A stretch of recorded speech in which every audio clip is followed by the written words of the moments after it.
Last one of the night. Destructor. A good old classic. I brought in a fairly, really bad Midfake today, so maybe this one might be a bit too obvious for y'all on the internet, but we can go through this real quick. I think this guy's missing its proper face build too. Usually it's a bit harder to tell on these guys. This one's a bit damaged, by the way. I can't like that. Usually, just a disclaimer as well before we start. Survive, I think, is one of the tri-wing bolts ones. So if you see Phillips, then you're already off to a bad start. But these guys also have two mold variations, I'm pretty sure. There's a protective version, and there's also one with more plastic exposed. The tabs here are more exposed. I think that is for the variation between Korean and the TT ones, the Sonokon ones, and the Takatomi ones. They just made like two molds of it, so just keep that in mind. Tri-wings are important though. We'll push these off to the side for now. As always, make sure to check for your codes on the top of your bolt. This one should be fairly obvious if the light is willing to help us out. There you are, you can see that, right? Yep. Should be as clear as that. I don't think this one is as clear as that. Unfortunately. You guys see anything? I don't see anything. Other side is just plastic. Yeah. Now gets into the tricky portion. Metal usually is a bit harder on these guys. This one is much worse quality wise, so it's easier to tell on what the hell is wrong with this thing. But as always, check for your codes.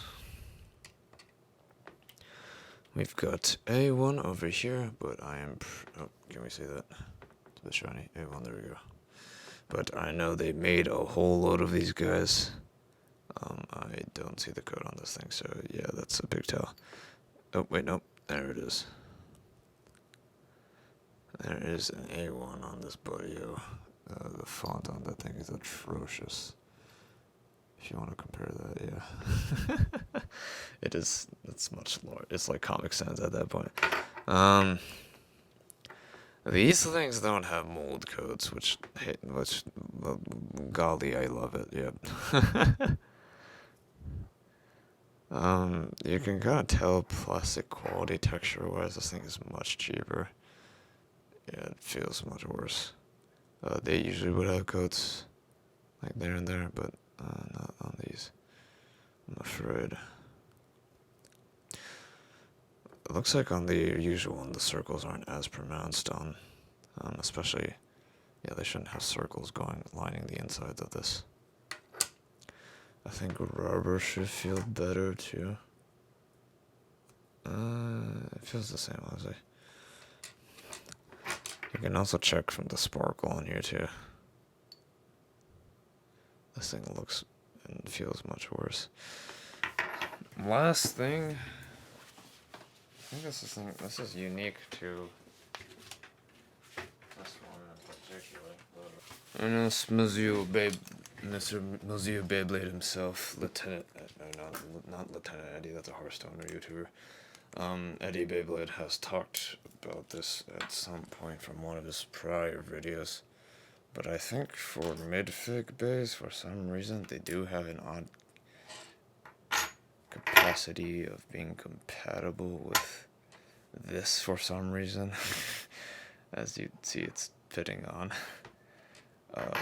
The usual one, I don't think, is able to get on there at all. Yeah. It just stops there.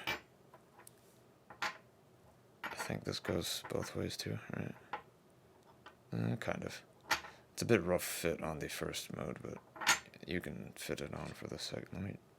Does this work actually? Full Metal Bay.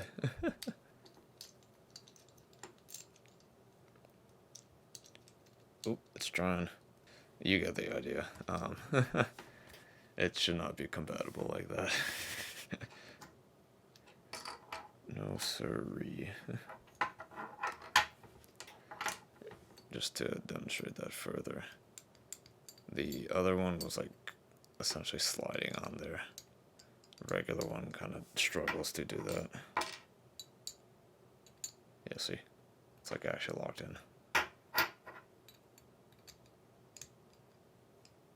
It should not be locked in. This one is not locked in at all, yeah. If I press down hard enough, maybe, but yeah, you can use lightning for that, and it'll help you out distinguish what your midfake destructor is. I think that's it. Yeah. Hopefully that helps. Hopefully that helps you distinguish your destructors from your midfakes. I think that'll be all. Hope you have a good one. Let me know what sort of bids you want to look at next. I mean, I think there are still quite a few midfakes going around, so this job never ends. Have a good one. I'll see ya.